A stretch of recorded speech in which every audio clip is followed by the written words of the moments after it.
أعوذ بالله من الشيطان الرجيم. بسم الله الرحمن الرحيم. ألف لام ميم. ذلك الكتاب لا ريب فيه هدى للمتقين الذين يؤمنون بالغيب ويقيمون الصلاة ومما رزقناهم ينفقون والذين يؤمنون بما أنزل إليك وما أنزل من قبلك وبالآخرة هم يوقنون أولئك على هدى من ربهم وأولئك هم المفلحون. إن الذين كفروا سواء عليهم أأنذرتهم أم لم تنذرهم لا يؤمنون. ختم الله على قلوبهم وعلى سمعهم وعلى أبصارهم غشاوة ولهم عذاب عظيم. ومن الناس من يقول آمنا بالله وباليوم الآخر وما هم بمؤمنين يخادعون الله والذين آمنوا وما يخدعون إلا أنفسهم وما يشعرون. في قلوبهم مرض فزادهم الله مرضا ولهم عذاب أليم بما كانوا يكذبون. وإذا قيل لهم لا تفسدوا في الأرض قالوا إنما نحن مصلحون ألا إنهم هم المفسدون ولكن لا يشعرون. وإذا قيل لهم آمنوا كما آمن الناس قالوا أنؤمن كما آمن السفهاء ألا إنهم هم السفهاء ولكن لا يعلمون. وإذا لقوا الذين آمنوا قالوا آمنا وإذا خلوا إلى شياطينهم قالوا إنا معكم إنما نحن مستهزئون الله يستهزئ بهم ويمدهم في طغيانهم يعمهون. أولئك الذين اشتروا الضلالة بالهدى فما ربحت تجارتهم وما كانوا مهتدين. مثلهم كمثل الذي استوقد نارا فلما أضاءت ما حوله ذهب الله بنورهم وتركهم في ظلمات لا يبصرون. صم بكم عمي فهم لا يرجعون. أو كصيب من السماء فيه ظلمات ورعد وبرق يجعلون أصابعهم في آذانهم من الصواعق حذر الموت والله محيط بالكافرين. يكاد البرق يخطف أبصارهم كلما أضاء لهم مشوا فيه وإذا أظلم عليهم قاموا ولو شاء الله لذهب بسمعهم وأبصارهم إن الله على كل شيء قدير. يا أيها الناس اعبدوا ربكم الذي خلقكم والذين من قبلكم لعلكم تتقون الذي جعل لكم الأرض فراشا والسماء بناء وأنزل من السماء ماء فأخرج به من الثمرات رزقا لكم فلا تجعلوا لله أندادا وأنتم تعلمون. وإن كنتم في ريب مما نزلنا على عبدنا فأتوا بسورة من مثله وادعوا شهداءكم من دون الله إن كنتم صادقين. فإن لم تفعلوا ولن تفعلوا فاتقوا النار التي وقودها الناس والحجارة أعدت للكافرين. وبشر الذين آمنوا وعملوا الصالحات أن لهم جنات تجري من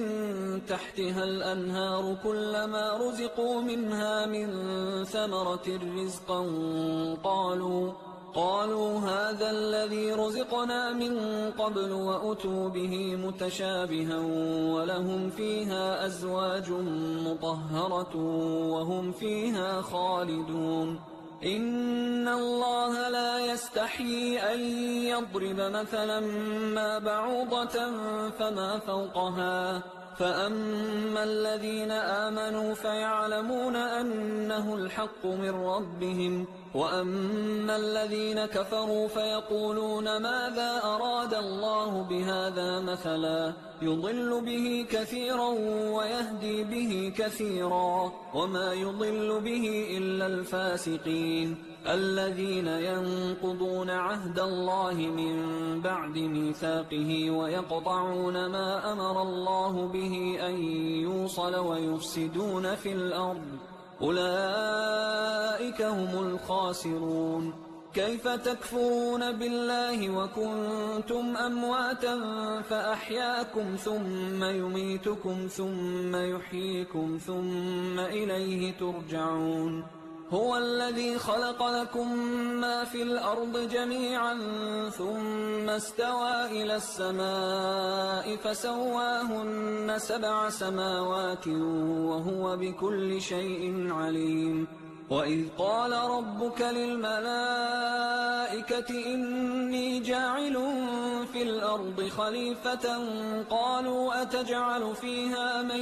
يفسد فيها ويسفك الدماء ونحن نسبح بحمدك ونقدس لك قال إني أعلم ما لا تعلمون وعلم آدم الأسماء كلها ثم عرضهم على الملائكة فقال أنبئوني بأسماء هؤلاء إن كنتم صادقين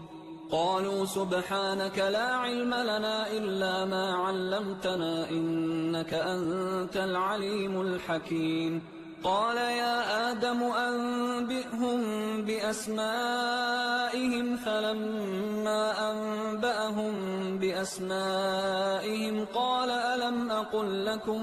قال ألم أقل لكم إني أعلم غيب السماوات والأرض وأعلم ما تبدون وما كنتم تكتمون وإذ قلنا للملائكة اسجدوا لآدم فسجدوا إلا إبليس أبى واستكبر وكان من الكافرين وقلنا يا آدم اسكن أنت وزوجك الجنة وكلا منها رغدا حيث شئتما ولا تقربا هذه الشجرة فتكونا من الظالمين فأزلهما الشيطان عنها فأخرجهما مما كانا فيه وقلنا اهبطوا بعضكم لبعض عدو ولكم في الأرض مستقر ومتاع إلى حين فتلقى آدم من ربه كلمات فتاب عليه إنه هو التواب الرحيم قلنا اهبطوا منها جميعا فإما يأتينكم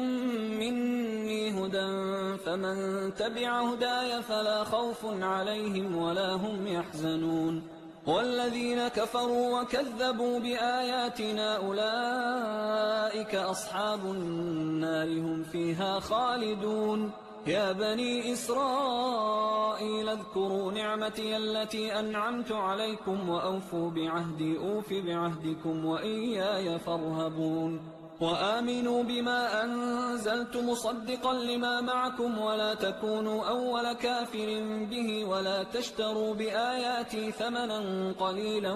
وإياي فاتقون ولا تلبسوا الحق بالباطل وتكتموا الحق وأنتم تعلمون وأقيموا الصلاة وآتوا الزكاة واركعوا مع الراكعين أتأمرون الناس بالبر وتنسون أنفسكم وأنتم تتلون الكتاب أفلا تعقلون واستعينوا بالصبر والصلاة وإنها لكبيرة إلا على الخاشعين الذين يظنون أنهم ملاقو ربهم وأنهم إليه راجعون يا بني إسرائيل اذكروا نعمتي التي أنعمت عليكم وأن أني فضلتكم على العالمين واتقوا يوما لا تجزي نفس عن نفس شيئا ولا يقبل منها شفاعة ولا يؤخذ منها عدل ولا هم ينصرون وإذ نجيناكم من آل فرعون يسومونكم سوء العذاب يذبحون أبناءكم ويستحيون نساءكم وفي ذلكم بلاء من ربكم عظيم وإذ فرقنا بكم البحر فأنجيناكم وأغرقنا آل فرعون وأنتم تنظرون وإذ واعدنا موسى 40 ليلة ثم اتخذتم العجل من بعده وأنتم ظالمون ثم عفونا عنكم من بعد ذلك لعلكم تشكرون وإذ آتينا موسى الكتاب والفرقان لعلكم تهتدون وإذ قال موسى لقومه يا قوم إنكم ظلمتم أنفسكم باتخاذكم العجل فتوبوا إلى بارئكم فاقتلوا أنفسكم ذلكم خير لكم عند بارئكم فتاب عليكم إنه هو التواب الرحيم وإذ قلتم يا موسى لن نؤمن لك حتى نرى الله جهرة فأخذتكم الصاعقة وأنتم تنظرون ثم بعثناكم من بعد موتكم لعلكم تشكرون وظللنا عليكم الغمام وأنزلنا عليكم المن والسلوى كلوا من طيبات ما رزقناكم وما ظلمونا ولكن كانوا أنفسهم يظلمون وإذ قلنا ادخلوا هذه القرية فكلوا منها حيث شئتم رغدا وادخلوا الباب سجدا وقولوا حطة نغفر لكم خطاياكم وسنزيد المحسنين فبدل الذين ظلموا قولا غير الذي قيل لهم فأنزلنا على الذين ظلموا رجزا من السماء بما كانوا يفسقون وإذ استسقى موسى لقومه فقلنا اضرب بعصاك الحجر فانفجرت منه 12 عينا قد علم كل أناس مشربهم كلوا واشربوا من رزق الله ولا تعثوا في الأرض مفسدين وإذ قلتم يا موسى لن نصبر على طعام واحد فادع لنا ربك يخرج لنا مما تنبت الأرض من بقلها وقثائها وفومها وعدسها وبصلها قال أتستبدلون الذي هو أدنى بالذي هو خير اهبطوا مصرا فإن لكم ما سألتم وضربت عليهم الذلة والمسكنة وباءوا بغضب من الله ذلك بأنهم كانوا يكفرون بآيات الله ويقتلون النبيين بغير الحق ذلك بما عصوا وكانوا يعتدون إن الذين آمنوا والذين هادوا والنصارى والصابئين من آمن بالله واليوم الآخر وعمل صالحا فلهم أجرهم عند ربهم ولا خوف عليهم ولا هم يحزنون وإذ أخذنا ميثاقكم ورفعنا فوقكم الطور خذوا ما آتيناكم بقوة واذكروا ما فيه لعلكم تتقون ثم توليتم من بعد ذلك فلولا فضل الله عليكم ورحمته لكنتم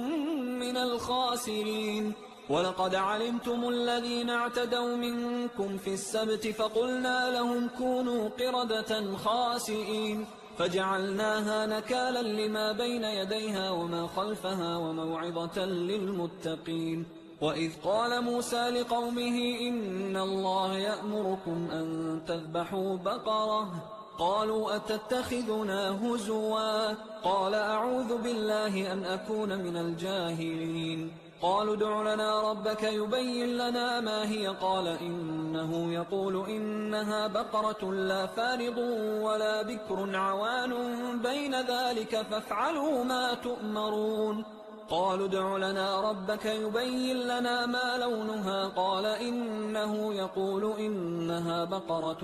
صفراء فاقع لونها تسر الناظرين قالوا ادع لنا ربك يبين لنا ما هي إن البقرة شابه علينا وإنا إن شاء الله لمهتدون قال إنه يقول إنها بقرة لا ذلول تثير الأرض ولا تسقي الحرث مسلمة لا شية فيها قالوا الآن جئت بالحق فذبحوها وما كادوا يفعلون وإذ قتلتم نفسا فادارأتم فيها والله مخرج ما كنتم تكتمون فقلنا اضربوه ببعضها كذلك يحيي الله الموتى ويريكم آياته لعلكم تعقلون ثم قست قلوبكم من بعد ذلك فهي كالحجارة أو أشد قسوة وإن من الحجارة لما يتفجر منه الأنهار وإن منها لما يشقق فيخرج منه الماء وإن منها لما يهبط من خشية الله وما الله بغافل عما تعملون أفتطمعون أن يؤمنوا لكم وقد كان فريق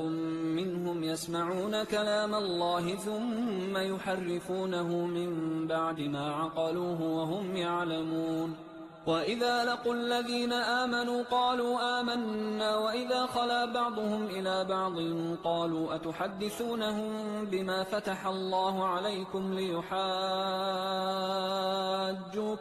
به عند ربكم أفلا تعقلون أولا يعلمون أن الله يعلم ما يسرون وما يعلنون ومنهم أميون لا يعلمون الكتاب إلا أماني وإنهم إلا يظنون فويل للذين يكتبون الكتاب بأيديهم ثم يقولون هذا من عند الله ليشتروا به ثمنا قليلا فويل لهم مما كتبت أيديهم وويل لهم مما يكسبون وقالوا لن تمسنا النار إلا أياما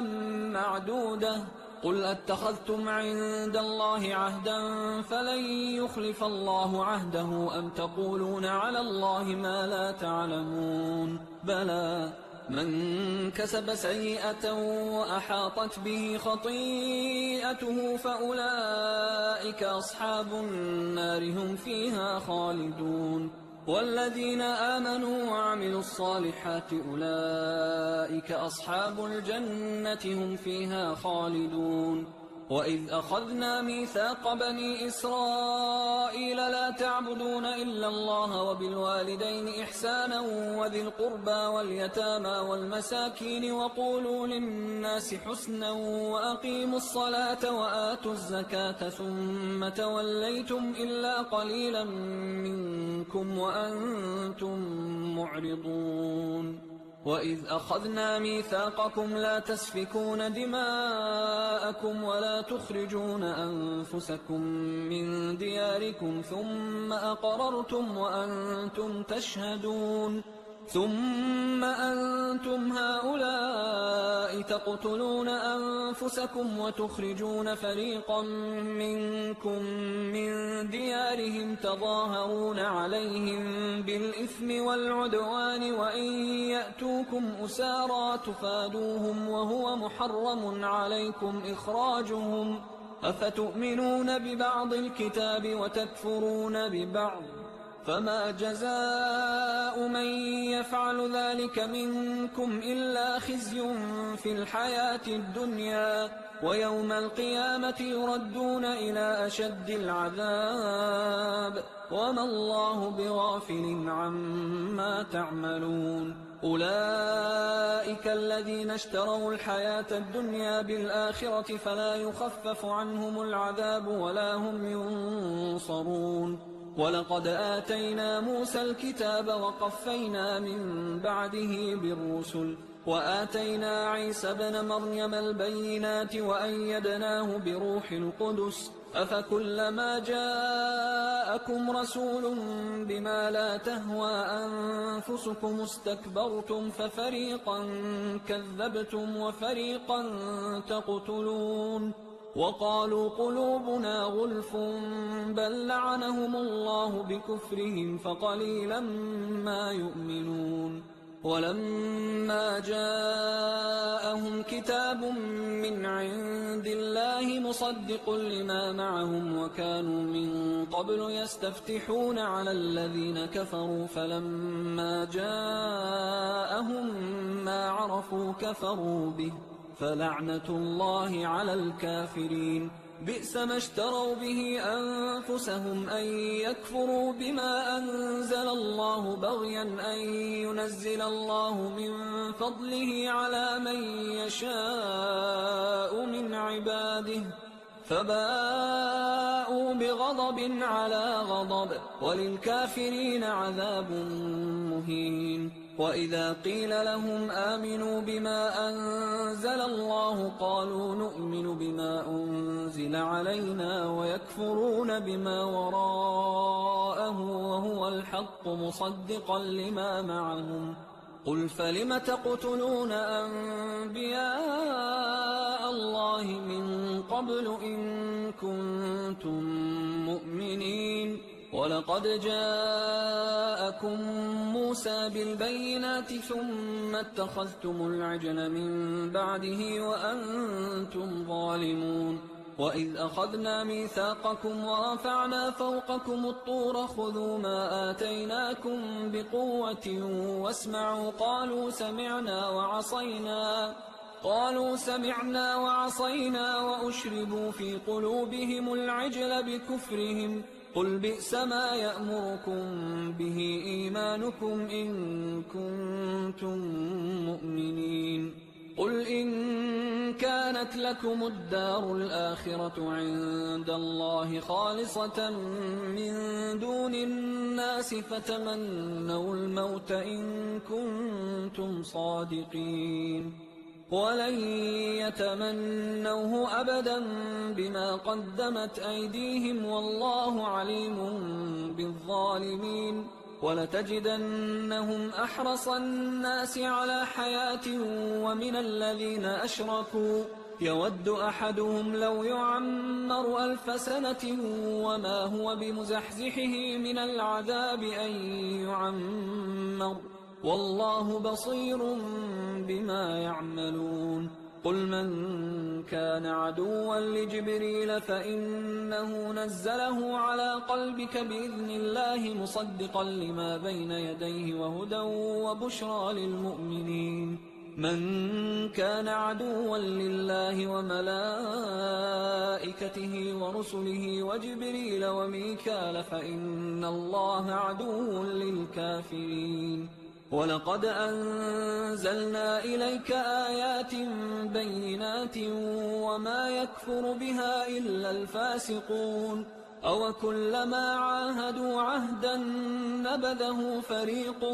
منهم بل أكثرهم لا يؤمنون ولما جاءهم رسول من عند الله مصدق لما معهم نبذ فريق من الذين أوتوا الكتاب كتاب الله وراء ظهورهم كأنهم لا يعلمون واتبعوا ما تتلو الشياطين على ملك سليمان وما كفر سليمان ولكن الشياطين كفروا يعلمون الناس السحر وما أنزل على الملكين ببابل هاروت وماروت وما يعلمان من أحد حتى يقولا إنما نحن فتنة فلا تكفر فيتعلمون منهما ما يفرقون به بين المرء وزوجه وما هم بضارين به من أحد إلا بإذن الله ويتعلمون ما يضرهم ولا ينفعهم، ولقد علموا لمن اشتراه ما له في الآخرة من خلاق، ولبئس ما شروا به أنفسهم لو كانوا يعلمون. ولو أنهم آمنوا واتقوا لمثوبة من عند الله خير لو كانوا يعلمون. يا أيها الذين آمنوا لا تقولوا راعنا وقولوا انظرنا واسمعوا وللكافرين عذاب أليم. ما يود الذين كفروا من أهل الكتاب ولا المشركين أن ينزل عليكم من خير من ربكم، والله يختص برحمته من يشاء، والله ذو الفضل العظيم. ما ننسخ من آية أو ننسها نأت بخير منها أو مثلها. ألم تعلم أن الله على كل شيء قدير؟ ألم تعلم أن الله له ملك السماوات والأرض، وما لكم من دون الله من ولي ولا نصير؟ أم تريدون أن تسألوا رسولكم كما سئل موسى من قبل؟ ومن يتبدل الكفر بالإيمان فقد ضل سواء السبيل. ود كثير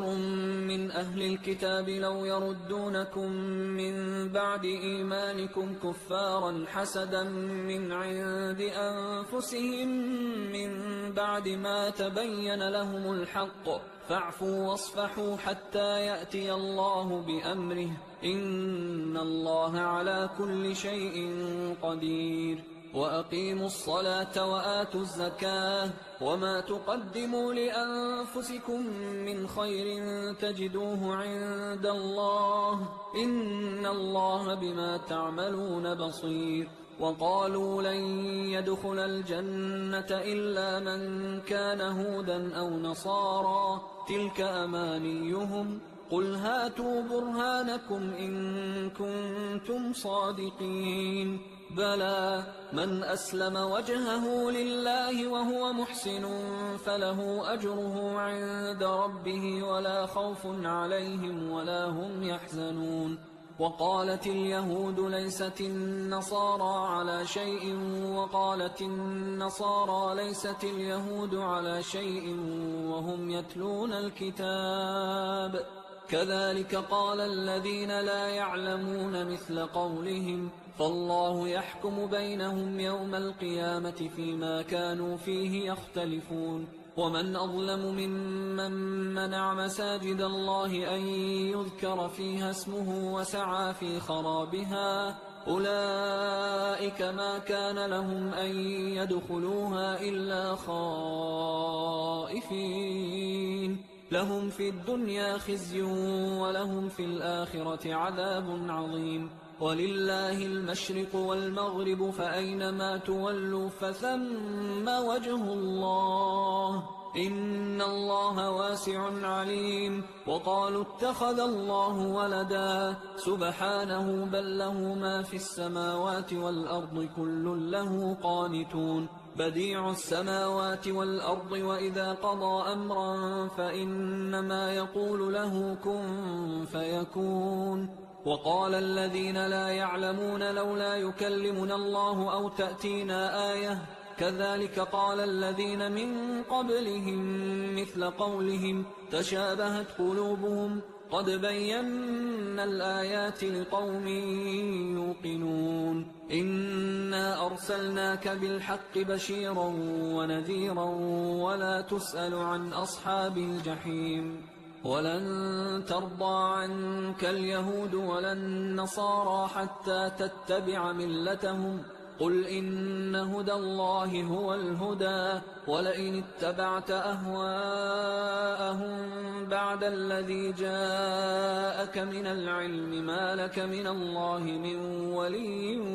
ولا نصير. الذين آتيناهم الكتاب يتلونه حق تلاوته أولئك يؤمنون به، ومن يكفر به فأولئك هم الخاسرون. يا بني إسرائيل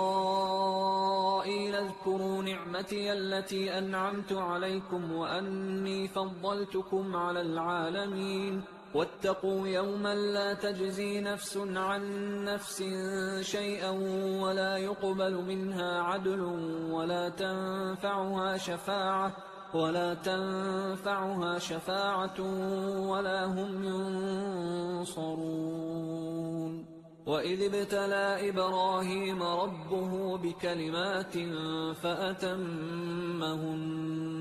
قال إني جاعلك للناس إماما قال ومن ذريتي قال لا ينال عهد الظالمين وإذ جعلنا البيت مثابة للناس وأمنا واتخذوا من مقام إبراهيم مصلى وعهدنا إلى إبراهيم وإسماعيل أن طهرا بيتي للطائفين والعاكفين والركع السجود وإذ قال إبراهيم رب اجعل هذا بلدا آمنا وارزق أهله من الثمرات من آمن منهم بالله واليوم الآخر قال ومن كفر فأمتعه قليلا ثم أضطره إلى عذاب النار وبئس المصير وإذ يرفع إبراهيم القواعد من البيت وإسماعيل ربنا تقبل منا إنك أنت السميع العليم ربنا وجعلنا مسلمين لك ومن ذريتنا أمة مسلمة لك وأرنا مناسكنا وتب علينا إنك أنت التواب الرحيم ربنا وابعث فيهم رسولا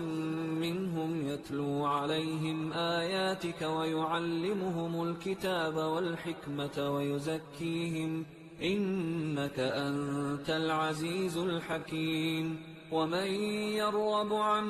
ملة إبراهيم إلا من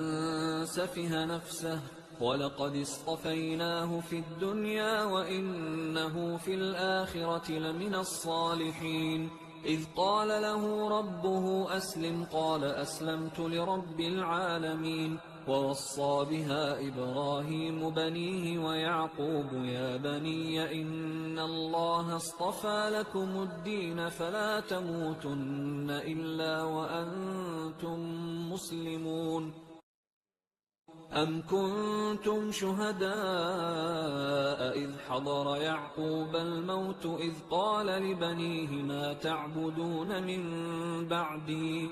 قالوا نعبد إلهك وإله آبائك إبراهيم وإسماعيل وإسحاق إلها واحدا ونحن له مسلمون تلك أمة قد خلت لها ما كسبت ولكم ما كسبتم ولا تسألون عما كانوا يعملون وقالوا كونوا هودا أو نصارى تهتدوا قل بل ملة إبراهيم حنيفا وما كان من المشركين قولوا آمنا بالله وما أنزل إلينا وما أنزل إلى إبراهيم وإسماعيل وإسحاق ويعقوب والأسباط وما أوتي موسى وعيسى وما أوتي النبيون من ربهم لا نفرق بين أحد منهم ونحن له مسلمون فإن آمنوا بمثل ما آمنتم به فقد اهتدوا وإن تولوا فإنما هم في شقاق فسيكفيكهم الله وهو السميع العليم صبغة الله ومن أحسن من الله صبغة ونحن له عابدون قل أتحاجوننا في الله وهو ربنا وربكم ولنا أعمالنا ولكم أعمالكم ونحن له مخلصون أم تقولون إن إبراهيم وإسماعيل وإسحاق ويعقوب والأسباط كانوا هودا أو نصارى قل أأنتم أعلم أم الله ومن أظلم ممن كتم شهادة عنده من الله وما الله بغافل عما تعملون تلك أمة قد خلت لها ما كسبت ولكم ما كسبتم ولا تسألون عما كانوا يعملون سيقول السفهاء من الناس ما ولاهم عن قبلتهم التي كانوا عليها قل لله المشرق والمغرب يهدي من يشاء إلى صراط مستقيم وكذلك جعلناكم أمة وسطا لتكونوا شهداء على الناس ويكون الرسول عليكم شهيدا وما جعلنا القبلة التي كنت عليها إلا لنعلم من يتبع الرسول ممن ينقلب على عقبيه وإن كانت لكبيرة إلا على الذين هدى الله وما كان الله ليضيع إيمانكم إن الله بالناس لرؤوف رحيم قد نرى تقلب وجهك في السماء فلنولينك قبلة ترضاها فول وجهك شطر المسجد الحرام وحيث ما كنتم فولوا وجوهكم شطره وإن الذين أوتوا الكتاب ليعلمون أنه الحق من ربهم وما الله بغافل عما يعملون ولئن أتيت الذين أوتوا الكتاب بكل آية ما تبعوا قبلتك وما أنت بتابع قبلتهم وما بعضهم بتابع قبلة بعض ولئن اتبعت أهواءهم من بعد ما جاءك من العلم إنك إذا لمن الظالمين الذين آتيناهم الكتاب يعرفونه كما يعرفون أبناءهم وإن فريقا منهم ليكتمون الحق وهم يعلمون الحق من ربك فلا تكونن من الممترين ولكل وجهة هو موليها فاستبقوا الخيرات أينما تكونوا يأت بكم الله جميعا إن الله على كل شيء قدير ومن حيث خرجت فول وجهك شطر المسجد الحرام وإنه للحق من ربك وما الله بغافل عما تعملون ومن حيث خرجت فول وجهك شطر المسجد الحرام وحيث ما كنتم فولوا وجوهكم شطره لئلا يكون للناس عليكم حجة إلا الذين ظلموا منهم فلا تخشوهم واخشوني ولأتم نعمتي عليكم ولعلكم تهتدون كما أرسلنا فيكم رسولا منكم يتلو عليكم آياتنا ويزكيكم ويعلمكم الكتاب والحكمة ويعلمكم ما لم تكونوا تعلمون فاذكروني أذكركم واشكروا لي ولا تكفرون يا أيها الذين آمنوا استعينوا بالصبر والصلاة إن الله مع الصابرين ولا تقولوا لمن يقتل في سبيل الله أموات بل أحياء ولكن لا تشعرون ولنبلونكم بشيء من الخوف والجوع ونقص من الأموال والأنفس والثمرات وبشر الصابرين الذين إذا أصابتهم مصيبة قالوا إنا لله وإنا إليه راجعون أولئك عليهم صلوات من ربهم ورحمة وأولئك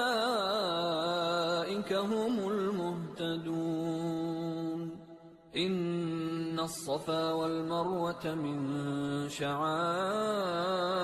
الله فمن حج البيت أو اعتمر فلا جناح عليه أن يطوف بهما ومن تطوع خيرا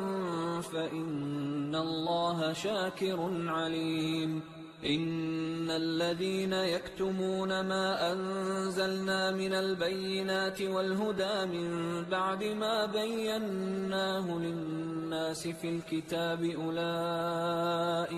أولئك يلعنهم الله ويلعنهم اللاعنون إلا الذين تابوا وأصلحوا وبينوا فأولئك أتوب عليهم وأنا التواب الرحيم إن الذين كفروا وماتوا وهم كفار أولئك عليهم لعنة الله والملائكة والناس أجمعين خالدين فيها لا يخفف عنهم العذاب ولا هم ينظرون وإلهكم إله واحد لا إله إلا هو الرحمن الرحيم إن في خلق السماوات والأرض واختلاف الليل والنهار والفلك التي تجري في البحر بما ينفع الناس وما أنزل الله من السماء من ماء فأحيا به الأرض بعد موتها وبث فيها من كل دابة وتصريف الرياح والسحاب المسخر بين السماء والأرض لآيات لقوم يعقلون ومن الناس من يتخذ من دون الله أندادا يحبونهم كحب الله والذين آمنوا أشد حبا لله ولو يرى الذين ظلموا إذ يرون العذاب أن القوة لله جميعا وأن الله شديد العذاب إذ تبرأ الذين اتبعوا من الذين اتبعوا ورأوا العذاب وتقطعت بهم الأسباب وقال الذين اتبعوا لو أن لنا كرة فنتبرأ منهم كما تبرأوا منا كذلك يريهم الله أعمالهم حسرات عليهم وما هم بخارجين من النار يا أيها الناس كلوا مما في الأرض حلالا طيبا ولا تتبعوا خطوات الشيطان إنه لكم عدو مبين إنما يأمركم بالسوء والفحشاء وأن تقولوا على الله ما لا تعلمون وإذا قيل لهم اتبعوا ما أنزل الله قالوا بل نتبع ما ألفينا عليه آباءنا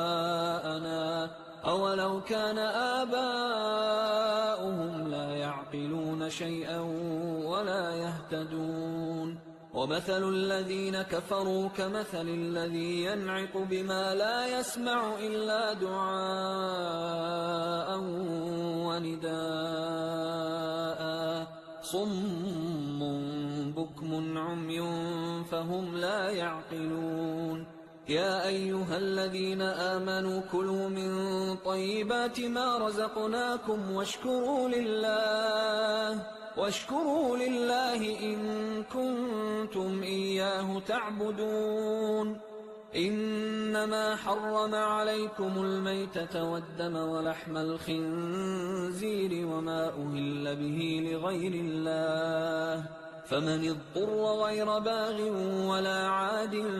فلا إثم عليه إن الله غفور رحيم إن الذين يكتمون ما أنزل الله من الكتاب ويشترون به ثمنا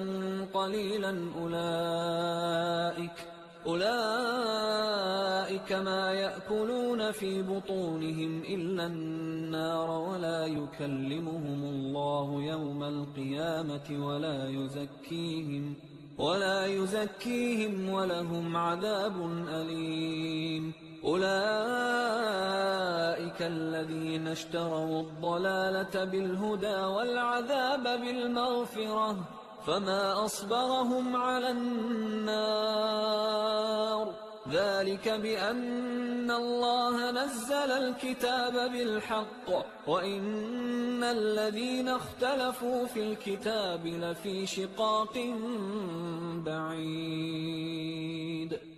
ليس البر أن تولوا وجوهكم قبل المشرق والمغرب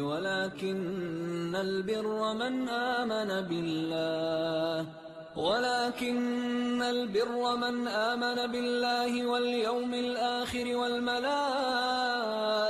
والكتاب والنبيين وآتى المال على حبه ذوي القربى واليتامى والمساكين وابن السبيل والسائلين وفي الرقاب وأقام الصلاة وآتى الزكاة والموفون بعهدهم إذا عاهدوا والصابرين في البأساء والضراء وحين البأس أولئك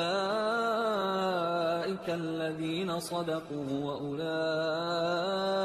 هم المتقون يا أيها الذين آمنوا كتب عليكم القصاص في القتلى الحر بالحر والعبد بالعبد والأنثى بالأنثى فمن عفي له من أخيه شيء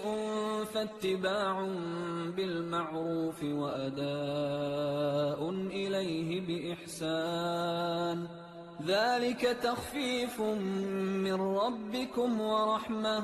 فمن اعتدى بعد ذلك فله عذاب أليم ولكم في القصاص حياة يا أولي الألباب لعلكم تتقون كتب عليكم إذا حضر أحدكم الموت إن ترك خيرا الوصية للوالدين والأقربين بالمعروف حقا على المتقين فمن بدله بعدما سمعه فإنما إثمه على الذين يبدلونه إن الله سميع عليم فمن خاف من موص جنفا أو إثما فأصلح بينهم فلا إثم عليه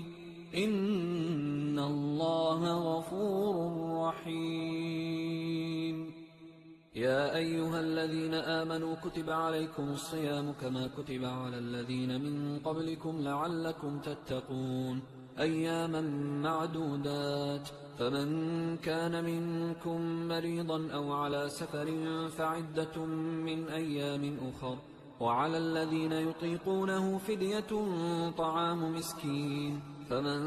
تطوع خيرا فهو خير له وأن تصوموا خير لكم إن كنتم تعلمون شهر رمضان الذي أنزل فيه القرآن هدى للناس وبينات من الهدى والفرقان، فمن شهد منكم الشهر فليصم، ومن كان مريضا أو على سفر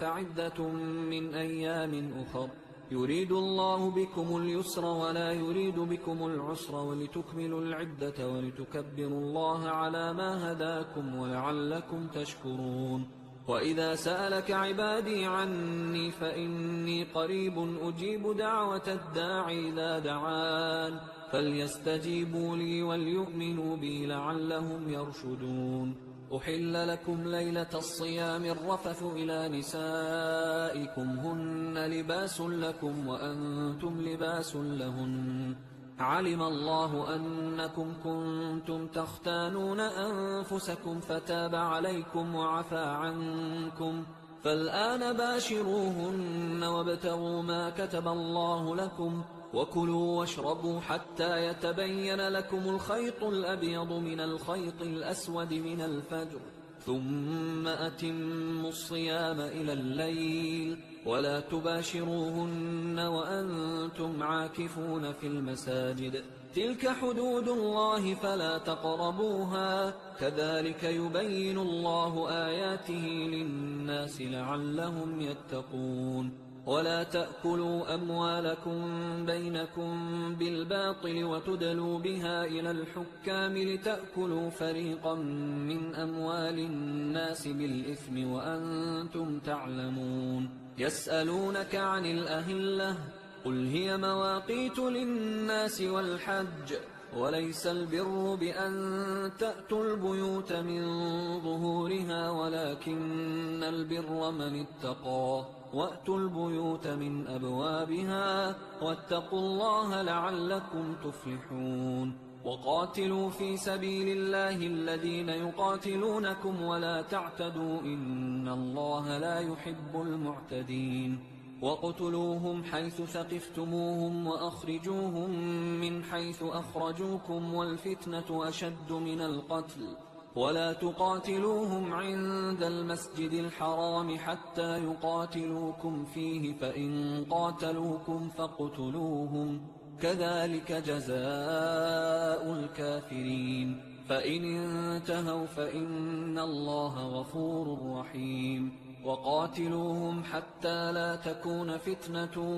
ويكون الدين لله، فإن انتهوا فلا عدوان إلا على الظالمين. الشهر الحرام بالشهر الحرام والحرمات قصاص، فمن اعتدى عليكم فاعتدوا عليه بمثل ما اعتدى عليكم، واتقوا الله واعلموا أن الله مع المتقين. وأنفقوا في سبيل الله ولا تلقوا بأيديكم إلى التهلكة وأحسنوا إن الله يحب المحسنين. وأتموا الحج والعمرة لله، فإن أحصرتم فما استيسر من الهدي، ولا تحلقوا رؤوسكم حتى يبلغ الهدي محله، فمن كان منكم مريضا أو به أذى من رأسه ففدية من صيام أو صدقة أو نسك، فإذا أمنتم فمن تمتع بالعمرة إلى الحج فما استيسر من الهدي، فمن لم يجد فصيام 3 أيام في الحج و7 إذا رجعتم، تلك 10 كاملة، ذلك لمن لم يكن أهله حاضر المسجد الحرام. واتقوا الله واعلموا أن الله شديد العقاب. الحج أشهر معلومات، فمن فرض فيهن الحج فلا رفث ولا فسوق ولا جدال في الحج، وما تفعلوا من خير يعلمه الله، وتزودوا فإن خير الزاد التقوى، واتقون يا أولي الألباب. ليس عليكم جناح أن تبتغوا فضلا من ربكم، فإذا أفضتم من عرفات فاذكروا الله عند المشعر الحرام واذكروه كما هداكم وإن كنتم من قبله لمن الضالين ثم أفيضوا من حيث أفاض الناس واستغفروا الله إن الله غفور رحيم فإذا قضيتم مناسككم فاذكروا الله كذكركم آباءكم أو أشد ذكرا فمن الناس من يقول ربنا آتنا في الدنيا وما له في الآخرة من خلاق ومنهم من يقول ربنا آتنا في الدنيا حسنة وفي الآخرة حسنة وقنا عذاب النار أولئك لهم نصيب مما كسبوا والله سريع الحساب واذكروا الله في أيام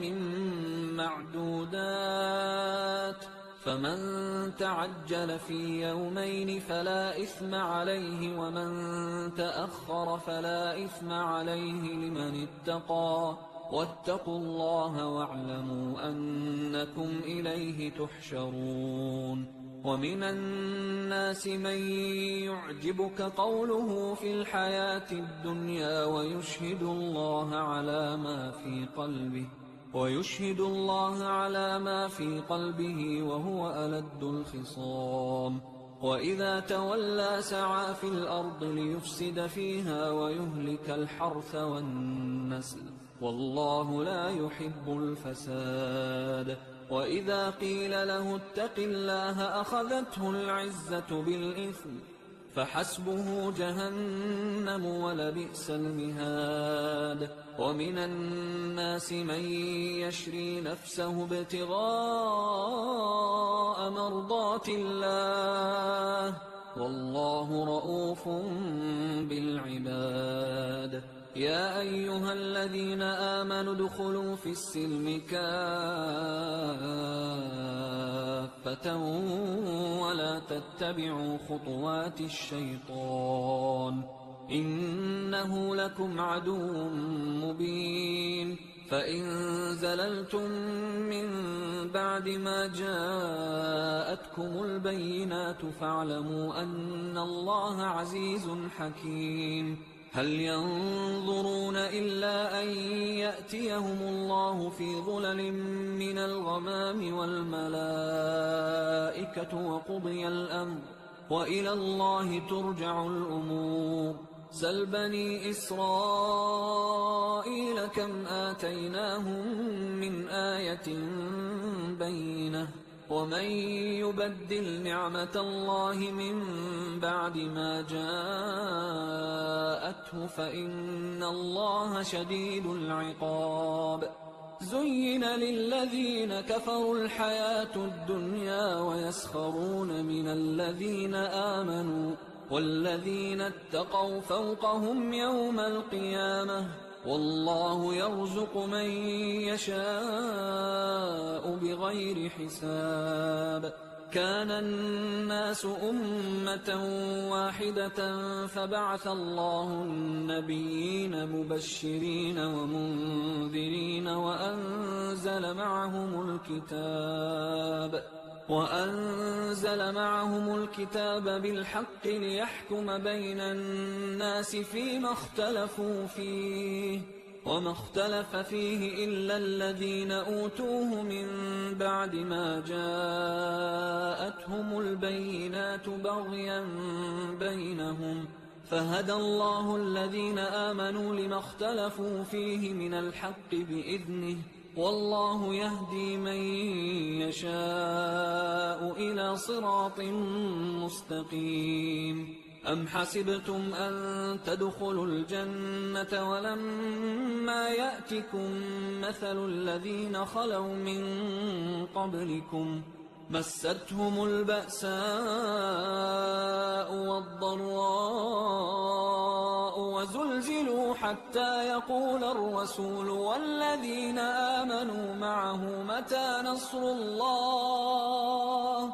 ألا إن نصر الله قريب يسألونك ماذا ينفقون قل ما أنفقتم من خير فللوالدين والأقربين واليتامى والمساكين وابن السبيل وما تفعلوا من خير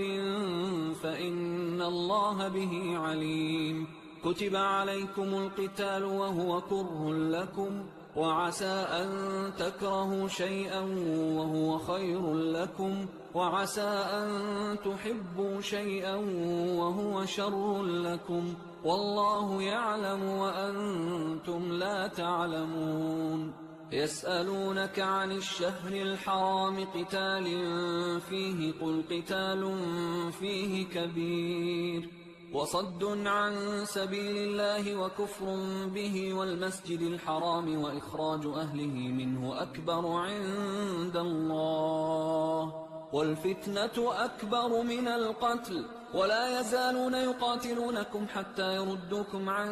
دينكم إن استطاعوا ومن يرتدد منكم عن دينه فيمت وهو كافر فأولئك حبطت أعمالهم في الدنيا والآخرة وأولئك أصحاب النار هم فيها خالدون إن الذين آمنوا والذين هاجروا وجاهدوا في سبيل الله أولئك يرجون رحمة الله والله غفور رحيم يسألونك عن الخمر والميسر قل فيهما إثم كبير ومنافع للناس وإثمهما أكبر من نفعهما ويسألونك ماذا ينفقون قل العفو كذلك يبين الله لكم الآيات لعلكم تتفكرون في الدنيا والآخرة ويسألونك عن اليتامى قل إصلاح لهم خير وإن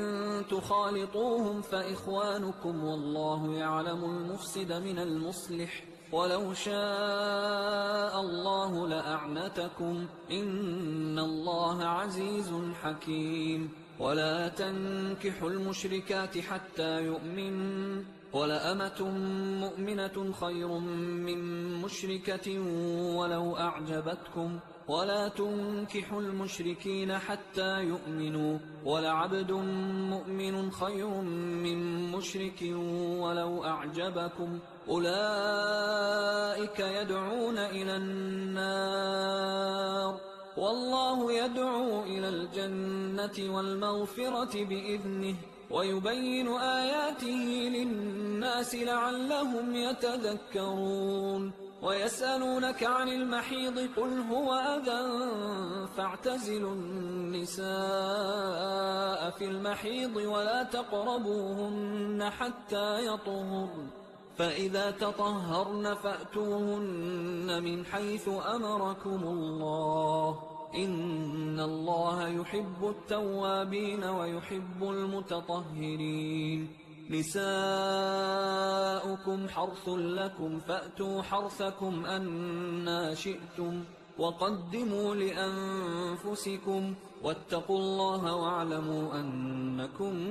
ملاقوه وبشر المؤمنين ولا تجعلوا الله عرضة لأيمانكم أن تبروا وتتقوا وتصلحوا بين الناس والله سميع عليم لا يؤاخذكم الله باللغو في أيمانكم ولكن يؤاخذكم بما كسبت قلوبكم والله غفور حليم للذين يؤلون من نسائهم تربص 4 أشهر فإن فاءوا فإن الله غفور رحيم وإن عزموا الطلاق فإن الله سميع عليم والمطلقات يتربصن بأنفسهن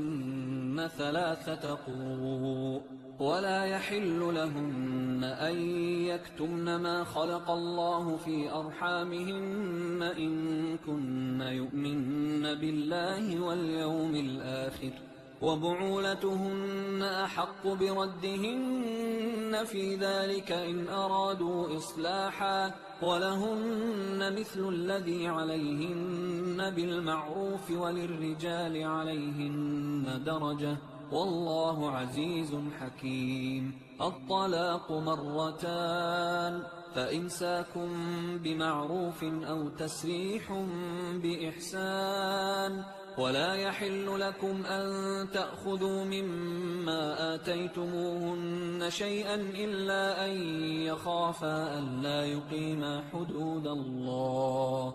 فإن خفتم ألا يقيما حدود الله فلا جناح عليهما فيما افتدت به تلك حدود الله فلا تعتدوها ومن يتعد حدود الله فأولئك هم الظالمون. فإن طلقها فلا تحل له من بعد حتى تنكح زوجا غيره فإن طلقها فلا جناح عليهما أن يتراجعا إن ظنا أن يقيما حدود الله وتلك حدود الله يبينها لقوم يعلمون. وإذا طلقتم النساء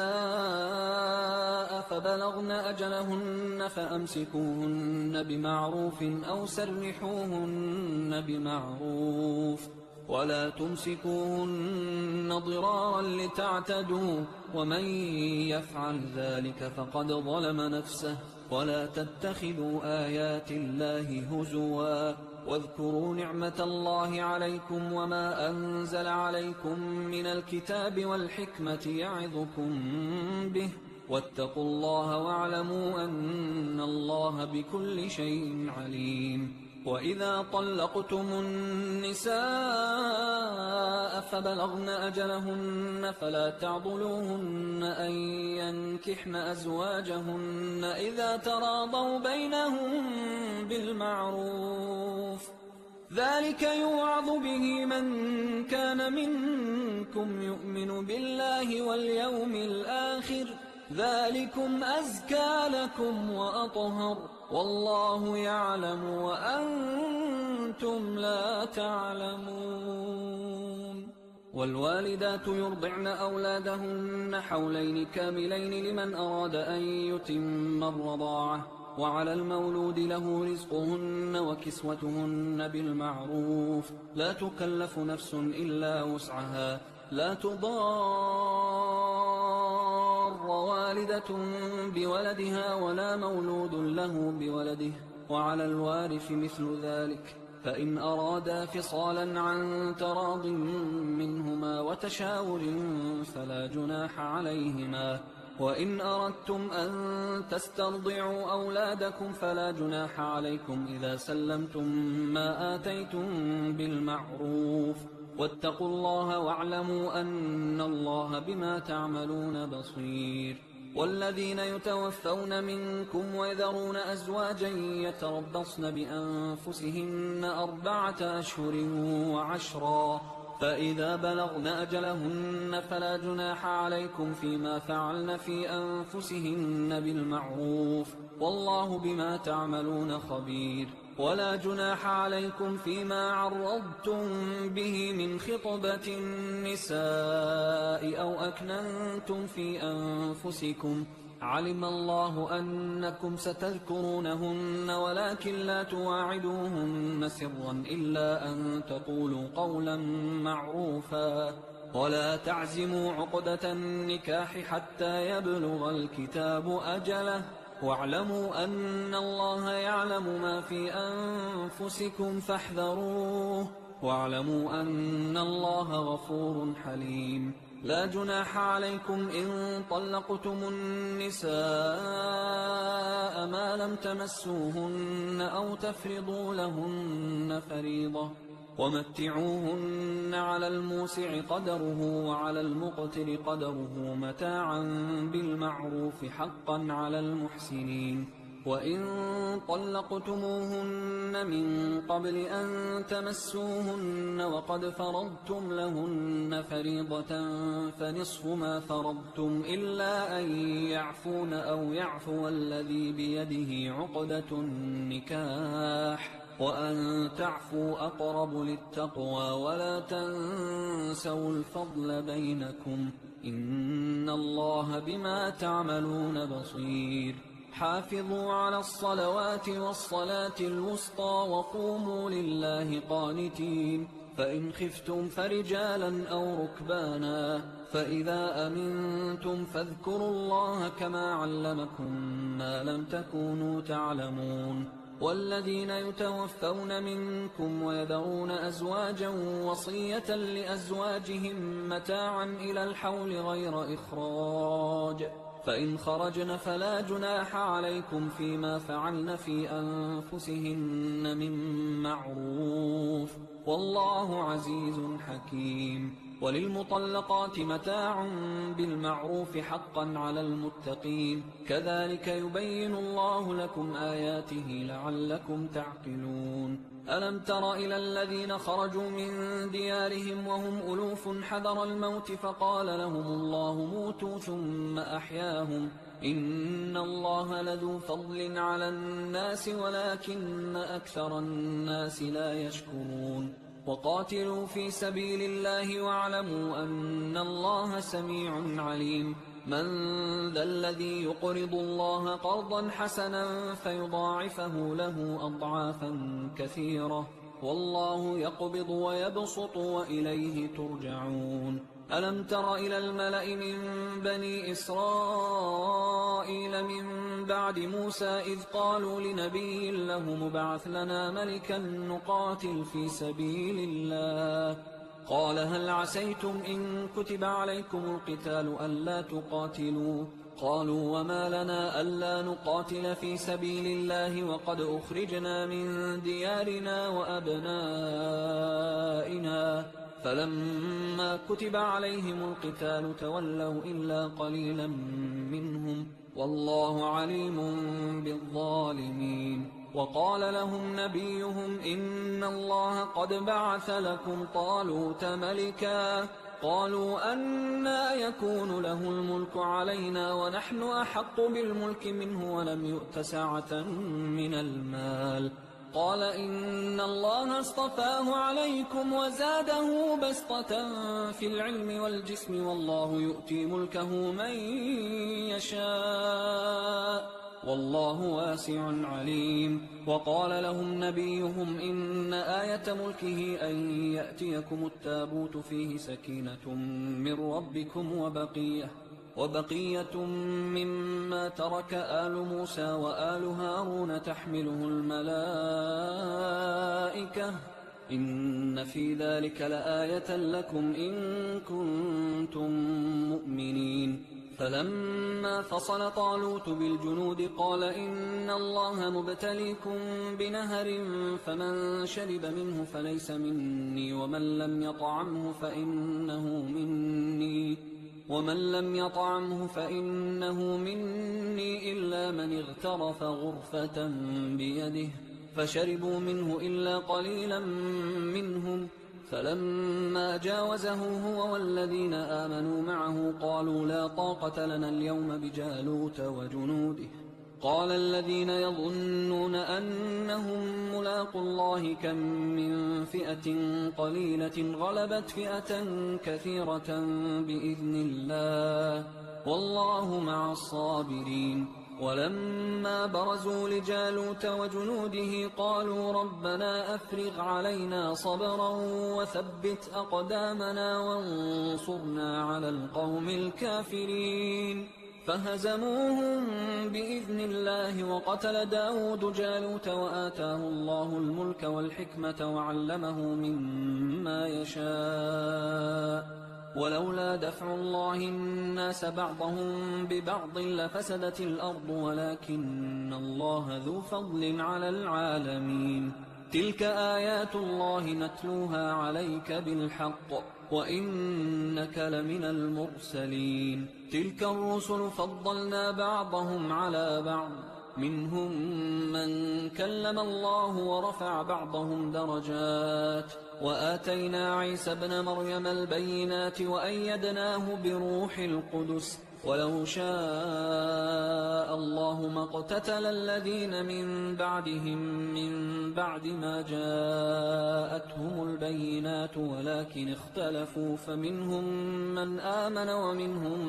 من كفر ولو شاء الله ما اقتتلوا ولكن الله يفعل ما يريد يا أيها الذين آمنوا أنفقوا مما رزقناكم من قبل أن يأتي يوم لا بيع فيه ولا خلة ولا شفاعة والكافرون هم الظالمون الله لا إله إلا هو الحي القيوم لا تأخذه سنة ولا نوم له ما في السماوات وما في الأرض من ذا الذي يشفع عنده إلا بإذنه يعلم ما بين أيديهم وما خلفهم ولا يحيطون بشيء من علمه إلا بما شاء وسع كرسيه السماوات والأرض ولا يؤوده حفظهما وهو العلي العظيم لا إكراه في الدين قد تبين الرشد من الغي فمن يكفر بالطاغوت ويؤمن بالله فقد استمسك بالعروة الوثقى لا انفصام لها والله سميع عليم الله ولي الذين آمنوا يخرجهم من الظلمات إلى النور والذين كفروا أولياؤهم الطاغوت يخرجونهم من النور إلى الظلمات أولئك أصحاب النار هم فيها خالدون ألم تر إلى الذي حاج إبراهيم في ربه أن آتاه الله الملك إذ قال إبراهيم ربي الذي يحيي ويميت قال أنا أحيي وأميت قال إبراهيم فإن الله يأتي بالشمس من المشرق فأت بها من المغرب فبهت الذي كفر والله لا يهدي القوم الظالمين أو كالذي مر على قرية وهي خاوية على عروشها قال أنى يحيي هذه الله بعد موتها فأماته الله 100 عام ثم بعثه قال كم لبثت قال لبثت يوما أو بعض يوم قال بل لبثت 100 عام فانظر إلى طعامك وشرابك لم يتسنه وانظر إلى حمارك ولنجعلك آية للناس وانظر إلى العظام كيف ننشزها ثم نكسوها لحما فلما تبين له قال أعلم أن الله على كل شيء قدير وإذ قال إبراهيم رب أرني كيف تحيي الموتى قال أولم تؤمن قال بلى ولكن ليطمئن قلبي قال فخذ 4 من الطير فصرهن إليك ثم اجعل على كل جبل منهن جزءا ثم ادعهن يأتينك سعيا واعلم أن الله عزيز حكيم مثل الذين ينفقون أموالهم في سبيل الله كمثل حبة أنبتت 7 سنابل في كل سنبلة 100 حبة والله يضاعف لمن يشاء والله واسع عليم الذين ينفقون أموالهم في سبيل الله ثم لا يتبعون ما أنفقوا منا ولا أذى لهم أجرهم عند ربهم ولا خوف عليهم ولا هم يحزنون قول معروف ومغفرة خير من صدقة يتبعها أذى والله غني حليم يا أيها الذين آمنوا لا تبطلوا صدقاتكم بالمن والأذى كالذي ينفق ماله رئاء الناس ولا يؤمن بالله واليوم الآخر فمثله كمثل صفوان عليه تراب فأصابه وابل فتركه صلدا لا يقدرون على شيء مما كسبوا والله لا يهدي القوم الكافرين. ومثل الذين ينفقون أموالهم ابتغاء مرضات الله وتثبيتا من أنفسهم كمثل جنة بربوة أصابها وابل فآتت أكلها ضعفين فإن لم يصبها وابل فطل والله بما تعملون بصير. أيود أحدكم أن تكون له جنة من نخيل وأعناب تجري من تحتها الأنهار له فيها من كل الثمرات وأصابه الكبر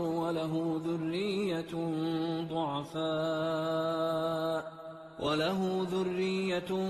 ضعفاء فأصابها إعصار فيه نار فاحترقت كذلك يبين الله لكم الآيات لعلكم تتفكرون. يا أيها الذين آمنوا أنفقوا من طيبات ما كسبتم ومما أخرجنا لكم من الأرض ولا تيمموا الخبيث منه تنفقون ولستم بآخذيه إلا أن تغمضوا فيه واعلموا أن الله غني حميد. الشيطان يعدكم الفقر ويأمركم بالفحشاء والله يعدكم مغفرة منه وفضلا والله واسع عليم. يؤتي الحكمة من يشاء ومن يؤت الحكمة فقد أوتي خيرا كثيرا وما يذكر إلا أولو الألباب. وما أنفقتم من نفقة أو نذرتم من نذر فإن الله يعلمه وما للظالمين من أنصار. إن تبدوا الصدقات فنعما هي وإن تخفوها وتؤتوها الفقراء فهو خير لكم ويكفر عنكم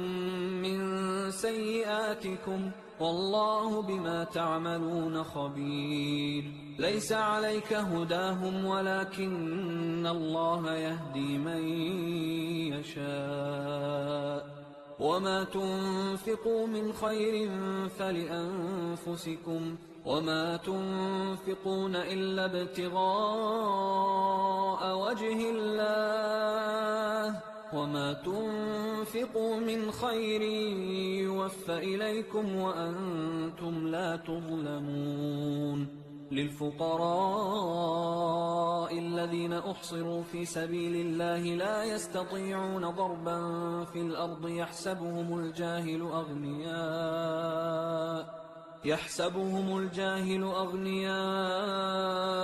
من التعفف تعرفهم بسيماهم لا يسألون الناس إلحافا وما تنفقوا من خير فإن الله به عليم. الذين ينفقون أموالهم بالليل والنهار سرا وعلانية فلهم أجرهم عند ربهم ولا خوف عليهم ولا هم يحزنون. الذين يأكلون الربا لا يقومون إلا كما يقوم الذي يتخبطه الشيطان من المس ذلك بأنهم قالوا إنما البيع مثل الربا وأحل الله البيع وحرم الربا فمن جاءه موعظة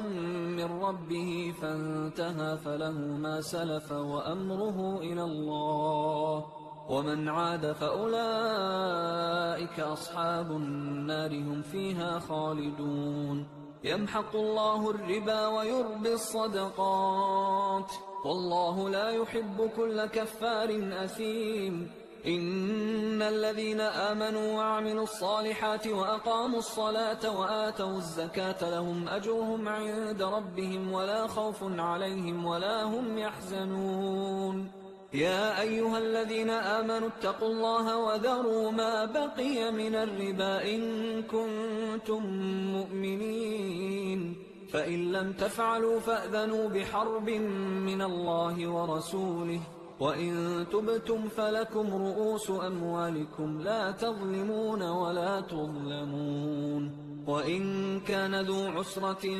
فنظرة إلى ميسرة، وأن تصدقوا خير لكم إن كنتم تعلمون. واتقوا يوما ترجعون فيه إلى الله ثم توفى كل نفس ما كسبت وهم لا يظلمون. يا أيها الذين آمنوا إذا تداينتم بدين إلى أجل مسمى فاكتبوه، وليكتب بينكم كاتب بالعدل، ولا يأب كاتب أن يكتب كما علمه الله، فليكتب وليملل الذي عليه الحق وليتق الله ربه ولا يبخس منه شيئا، فإن كان الذي عليه الحق سفيها أو ضعيفا أو لا يستطيع أن يمله فليملل وليه بالعدل، واستشهدوا شهيدين من رجالكم، فإن لم يكونا رجلين فرجل وامرأتان ممن ترضون من الشهداء أن تضل إحداهما فتذكر إحداهما الأخرى، ولا يأبى الشهداء إذا ما دعوا، ولا تسأموا أن تكتبوه صغيرا أو كبيرا إلى أجله، ذلكم أقسط عند الله وأقوم للشهادة وأدنى أن لا ترتابوا إلا أن تكون تجارة حاضرة تديرونها بينكم فليس عليكم جناح ألا تكتبوها، وأشهدوا إذا تبايعتم، ولا يضار كاتب ولا شهيد، وإن تفعلوا فإنه فسوق بكم، واتقوا الله ويعلمكم الله والله بكل شيء عليم. وإن كنتم على سفر ولم تجدوا كاتبا فرهان مقبوضة، فإن أمن بعضكم بعضا فليؤدي الذي ائتمن أمانته وليتق الله ربه ولا تكتموا الشهادة، ومن يكتمها فإنه آثم قلبه والله بما تعملون عليم. لله ما في السماوات وما في الأرض، وإن